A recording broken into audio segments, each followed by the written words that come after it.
Think about the most famous person you've ever seen in public, or someone that you were shocked by seeing for the very first time. And imagine what it was like to see the Prophet ﷺ as a child for the very first time in Hajj.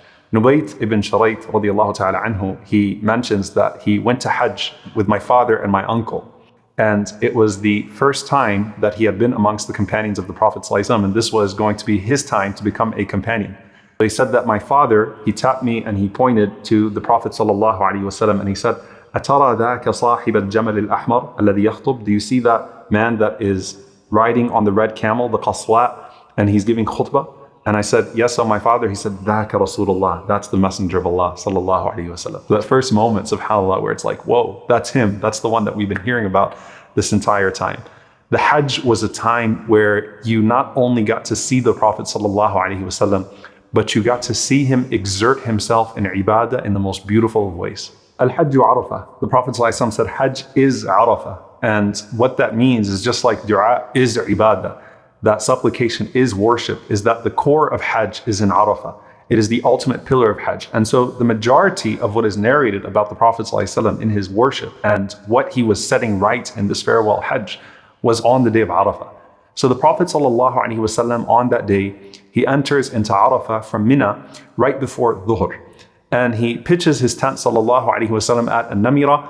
And there's a masjid there, of course, now. And then the Prophet ﷺ, he made his way to the mountain. And the Prophet ﷺ made it a point to say that all of Arafah is a place of standing. He knew ﷺ the way that his ummah would flock towards the places that he was at and how we would all want to stand in the same place he stood. And the Prophet ﷺ made it a point to say all of this is Arafah, anticipating ﷺ that there would one day be millions of people performing this pilgrimage, and he did not want to cause the crowding ﷺ. And so there's no superiority of one place of Arafah over the other. Now, the day of Arafah for the Prophet ﷺ is divided between two parts. It's the part of him speaking to the community, and then the part of him speaking to Allah. It's really between his da'wah and his dua. He is speaking to the largest congregation he has ever had. Some of these people have never heard a khutbah from the Prophet ﷺ. They've never heard him speak, right? They're just seeing him for the first time. But now they're going to hear these concepts. And so what concepts do you deliver to the people in this one time where you have over 100,000 of them listening to you? Rasulullah ﷺ wants to make it a point to capitalize on this moment to convey the major concepts of Islam and what is necessary and fundamental to establishing his community. Now we find that though the Prophet ﷺ gives what is famously known as Khutbatul Wada', as the farewell khutbah, that the Prophet ﷺ gave multiple short khutbahs on that day. And so you have the narration that I mentioned, which actually comes in the form of hadith form from Salama ibn Nubayt, the son of Nubayt radiallahu ta'ala anhu, an abihi, on his father, who says, رَأَيْتُ رَسُولَ اللَّهِ صَلَّى اللَّهُ عَلَيْهِ وسلم يَخْطُبُ يَوْمَ عَرَفَةَ عَلَى جَمَلٍ أَحْمَرٍ. I saw the Messenger of Allah sallallahu alaihi wasallam giving khutbah on the day of Arafah as he was on his camel. So the Prophet ﷺ was riding his qaswa around, he was riding his camel around sallallahu alaihi wasallam, and he was speaking to the people. One of those addresses that's narrated that the Prophet ﷺ said, "O people, indeed I have left among you that which if you hold fast to, you will never go astray." In one narration, the Prophet ﷺ says, the book of Allah and the Sunnah. In another narration, the Prophet ﷺ says, the book of Allah and my Ahlul Bayt and my family. Rasulullah ﷺ is speaking to the people, and he's giving them advices as he is riding around before he starts his dua sallallahu alaihi wasallam. But then there is the address of the Prophet sallallahu alaihi wasallam, which has reached us. And the Sahaba mentioned that though they were over 100,000, that the voice of the Prophet ﷺ could reach us in our tents without loudspeakers, without anything repeating what the Prophet ﷺ was saying. Rasulullah ﷺ is speaking to his entire community, and that was understood to be a miracle from Allah subhanahu wa ta'ala. أَذِّن وَعَلَيَّ الْبَلَاغِ. As Allah subhanahu wa ta'ala told Ibrahim alayhi salam, call, and it is upon me to deliver the message to the audience. Rasulullah ﷺ stands up on the day of Arafah. And think about the khutbah of Arafah, of the Prophet ﷺ, and what you're going to hear from him. And if it's your first time hearing the khutbah of the Prophet ﷺ, which is the majority of the people that are there at Arafah, this is their first time hearing a khutbah from the Prophet ﷺ. What do you convey? He starts off sallallahu alaihi wasallam with khutbatul haja, and alhamdulillahi nahmaduhu wa nasta'inu, the way that you hear in the beginning of every khutbah. He praises Allah subhanahu wa ta'ala, and he seeks his aid and his guidance. And this is a way of the Prophet ﷺ conveying the way to give khutbah as well. And then the Prophet ﷺ, he says to them, "Isma'u minni fa inni la adri la'alli la alqakum ba'da 'ami hadha." He said that, listen very carefully to me, O people, because I don't know, this might be the last year that I meet you. I might not meet you after this. And he's speaking not only to the people that are coming from afar, but also the people that have come with him, that I don't know if I will see you again next year. This might be the only time that you ever hear a khutbah from me. So listen very carefully to me. The first thing the Prophet ﷺ says, as the various tribes are gathered, and realize that Hajj was a tribal exercise in the days of ignorance. It was a time where tribes would flex their muscles over the other tribes, and especially the outsiders that were coming. The Prophet ﷺ, the first thing he says, "Inna dima'akum wa amwalakum hawalakum haramun alaykum ka hurmati yawmikum hadha fi shahrikum hadha fi baladikum hadha." I want you to know that your blood and your wealth are forbidden upon you for each other, meaning you cannot fight one another. That your blood and your wealth are as sacred in the sight of Allah subhanahu wa ta'ala as this day in this month and in this particular city. So what's more holy than Arafah with the Prophet sallallahu alaihi wasallam in Dhul Hijjah? And then the Prophet sallallahu alaihi wasallam, he then goes on to abolish all of the feuds between the tribes. The Prophet ﷺ, once again, he says all of the blood money, all of the feuds, everything that existed between the tribes is crushed under my foot. I'm putting it under my foot and I'm doing away with it. SubhanAllah. No more fighting between the tribes, no more of these old claims. And he said the first one that I'm abolishing is my own tribe's right, because there were old disputes that existed. So the Prophet ﷺ said, I'm abolishing those. And he said, and I'm abolishing riba, which is usury and interest, right? Usury and interest was a means by which the rich became richer and the poor became poorer. It probably sounds familiar to you right now. And the Prophet ﷺ said, I'm doing away with riba altogether. And he said, the first riba that I'm doing away with, the first interest is the riba of Al-Abbas, radiallahu ta'ala anhu. No more late fees, no more things that you owe him. No, I'm abolishing all of the debt of interest and usury. And I start with my own family, with my own uncle, Al-Abbas, radiallahu. And then you find these messages. SubhanAllah, the first man in history to give a clear and explicit message against racism. There is no man that we know in history that precedes the Prophet ﷺ in explicitly saying the following.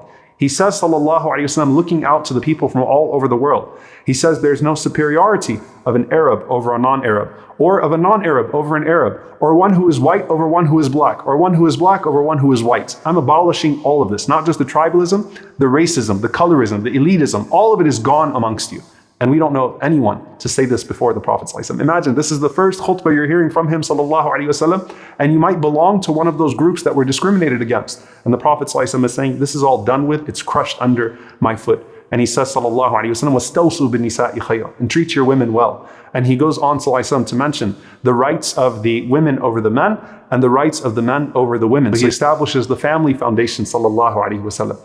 And he says, do not go back to striking each other's necks like disbelievers. SubhanAllah, it's unbelievable. Don't go back to being kuffar, striking at each other's necks. How the Prophet ﷺ is emphasizing in these moments unity in the home and unity in the community. That's what the Prophet ﷺ is doing. And so if you want to know what you set right in a community, the ethical paradigms in a community to be set, imagine this prominent khutbah of the Prophet ﷺ. For most of the Sahaba, the only khutbah they would ever hear from the Messenger sallallahu alaihi wasallam. And then it came upon the Prophet ﷺ this particular verse. The verse that a Jewish man once came to Umar ibn Khattab radiallahu ta'ala anhu. And he said, you have a verse in your book that if we, the Jews, had it, then it would be a day of Eid for us. It would be a day of festival for us. Meaning this verse is so special that it deserves its own holiday. And Umar radiallahu ta'ala anhu said, what is that verse? And he said, it is the verse, al-yawm, that today I have perfected your religion for you, and I have completed my favor upon you, and I have chosen Islam for you as your religion. And subhanAllah, Umar ibn Khattab radiallahu anhu responds and he says, I remember when it was revealed, it was Yawm Arafah, the day of Friday in Arafah, and it was revealed upon the Prophet sallallahu alaihi wasallam in his farewell address. SubhanAllah, the last thing the Prophet sallallahu alaihi wasallam shares with them is this idea of the completion of religion, and that came upon the Prophet ﷺ in that context. And as the scholars mention, no verses of ahkam, no verses of rulings, no legal rulings or verses came down after that verse. So it was in the Hajj of the Prophet ﷺ, and that day of Arafah, that the religion was completed, and all of the verses that came after that were reinforcing existing ideas or affirming existing rulings that we had within the Quran. So this is indeed a day that we celebrate and we mark, even if we don't celebrate it with the holidays that other people would celebrate with.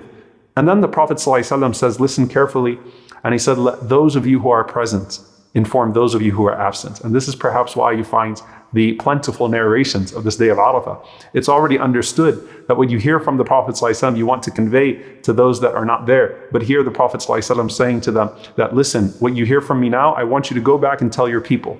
I want you to go back and tell your people what you heard from me. So this message that the Prophet ﷺ just gave of the complete oneness of Allah and of abolishing tribalism and racism and of establishing a family and a community and doing away with interest and usury, this is now going to go to all parts of the world that Islam has reached, that this is what the Prophet ﷺ chose to address us with on the day of Arafah. And then look at the humility of our Messenger ﷺ.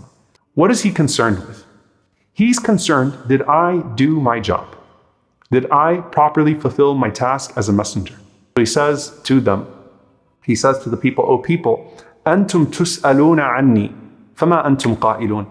You're going to be asked on the day of judgment about me. You're going to be asked whether or not I did my job. And remember, what made the Prophet ﷺ cry so much was that day of being a shaheed, being a witness over his ummah, and being a witness over all nations, in fact, and the people being asked about their messenger. He's saying to them, what are you going to say when you are asked about me? We bear witness that you have delivered the message, that you have fulfilled the message, that you have given us always sincere counsel and advice.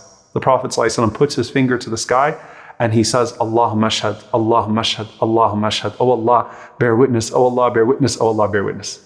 Like, Ya Allah, you hear these people. Imagine the over 100,000 people saying to the Prophet ﷺ, Ya Rasulullah, you did your job. Ya Rasulullah, you gave us the message. Ya Rasulullah, you gave us sincere advice. You fulfilled everything that you were supposed to fulfill, O Messenger of Allah sallallahu alaihi wasallam. That was the last thing the Prophet ﷺ looks up to Allah, and this is a dua. Allahumma anni balaght. Oh Allah, I have delivered the message. Oh Allah, fashhad. Oh Allah, bear witness. And then the Prophet ﷺ says, wassalamu alaikum wa rahmatullah. So he gives salam to the people, and he leads Salat al-Dhuhr and Asr combined so that his dua would not be interrupted. So on Arafah, the wisdom that the scholars mention of the Prophet ﷺ combining Dhuhr and Asr at the beginning of its time is so that the dua will not be interrupted throughout the day. And the Prophet ﷺ leads Dhuhr and Asr, and the Prophet ﷺ raises his hands to the sky the entire day without pause. Imagine, hours, and the hands of the Prophet ﷺ do not come down. He's in his same spot, sallallahu alaihi wasallam, invoking Allah subhanahu wa ta'ala. And they could see his armpits, alayhi salatu wasalam, from his hands going up into the sky. And imagine what that conversation was like between the Prophet ﷺ and Allah. What that dua is like from the Prophet ﷺ as he knows that this is the largest gathering he ever has of his ummah. He is affirmed in a way that he has never been affirmed before, sallallahu alaihi wasallam, in this regard. And the people just bore witness that he did his job, sallallahu alaihi wasallam. وَإِذَا سَأَلَكَ عِبَادِي عَنِّي فَإِنِّي قَرِيبٌ أُجِيبُ دَعْوَةَ الدَّاعِ إِذَا دَعَانِ فَلْيَسْتَجِبُوا لَهُ يَرْشُدُونَ. When Allah says, when you call upon him and he's near to you, that you also should respond to his call. The Prophet ﷺ just affirmed with the people that, Ya Allah, I did what I was commanded to do. And now he's calling upon Allah, knowing that it's probably his last year, that he's about to die, sallallahu alaihi wasallam, on this blessed day of Arafah. As the Prophet ﷺ was raising his hands, there's one incident that takes place where Abu Hurairah radiallahu anhu narrates that the Prophet ﷺ forbade fasting Arafah at Arafah. So if you're at Arafah, you can't fast. Now, the people, they doubted whether the Prophet ﷺ was fasting or not, because they were used to, for years before, because the legislation of the fasting of Arafah came 7 years before that, or 8 years even before that. So they were used to fasting the day of Arafah, and they didn't know if the Prophet ﷺ was fasting or not. But he was so immersed in his dua, sallallahu alaihi wasallam, that they couldn't even interrupt him to ask him if he was fasting or not. Maymuna radiallahu ta'ala anha, the wife of the Prophet sallallahu alaihi wasallam, she witnesses this and she sees the people and they are so thirsty. They're getting dehydrated. It's hot. And it's right in the plain of Arafah and you don't have air-conditioned tents, right? They're looking at the Prophet ﷺ and they're trying to see whether he's fasting or not. Maymuna radiallahu ta'ala anha, she says that I took a glass of milk and I took it to the Prophet ﷺ while he was making dua. The Prophet ﷺ looked at me, he grabbed the glass of milk and he understood ﷺ what was being done, that this was to show the people that he was not fasting. So the Prophet ﷺ, he raised up his glass so that everyone would see that he was about to drink from this container of milk. and then he drunk from it, sallallahu alaihi wasallam, and then everybody drank, right? Because it was confirmed at that point that they could hydrate themselves and drink water. What I want to leave you with, dear brothers and sisters, in this particular day, and I get goosebumps when I think about this, subhanAllah. Arafah is the best day of the year. And it is the day that every year Allah boasts of His servants to the inhabitants of the heavens and looks at all of these people making dua in all of their different languages and calls the angels to bear witness and says, what is it that they're asking? And He boasts about us and He's proud of us and He loves us subhanahu wa ta'ala as we're calling upon Him on that day of Arafah. Can you imagine how blessed the day of Arafah is, where the Prophet ﷺ, Aisha radiallahu anha, Salama radiallahu anha, Fatima radiallahu anha, Ali radiallahu ta'ala anhu, Abu Bakr and Umar radiallahu anhuma, Uthman radiallahu anhu, all of these people are in the same place making dua. Can you imagine that in complete silence for hours? Where the best people that have ever walked the face of the earth are in one single place on the best day of the year, calling upon Allah subhanahu wa ta'ala. Imagine the blessings that were descending upon that place at that time.